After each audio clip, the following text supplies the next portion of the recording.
Well, hi there folks, it's Matt Hayson here looking at this week's property market. Plenty going on as always. I've noticed over the last few weeks there's been an increase in the number of media articles just pouring a little bit of cold water on the heat of the property market. Now this particular article, which was published in Domain and also the AFR during the week, cited conversations with a Sydney auctioneer who suggested that bidders are now operating with smaller increments when they're at auction and certainly with less aggressive behaviour than was experienced prior to Easter. Also cited a conversation with a real estate agent in Sydney who suggested that buyers are now more cautious given an increase in the number of properties which have come onto the market. Now, we were reporting on these market dynamics right throughout April, but we always pride ourselves on being slightly ahead of the curve. We also believe that the media is 4 to 6 weeks behind what we're actually experiencing at the coalface. And as a result, we've seen the market pivot again in May and starting to find a little bit of rhythm. We're starting to see buyer FOMO and buyer frustration creep back into the market. When we look at our sales throughout the course of May so far, they've all been at heightened prices. They've been selling aggressively either prior to auction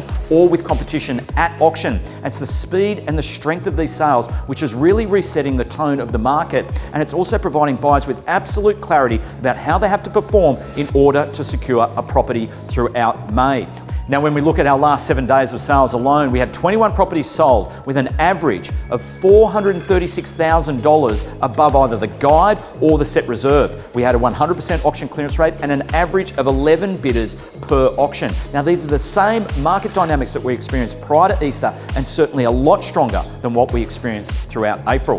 Also during the week, the federal budget was delivered and the federal government has put the foot down on spending. When we turn our attention to the property sector, there's a few incentives in there. Certainly for those that are looking to downsize their property, they can supercharge their superannuation, and it's expected that that could release up to $10 billion worth of sales over the next 12 months. Also another incentive in there for some of the boomers or seniors that can tap into the equity within their property to fund some of their home and work lifestyle. So in our view, with everything going on, we still believe that this second quarter will look back as being the peak of this market cycle.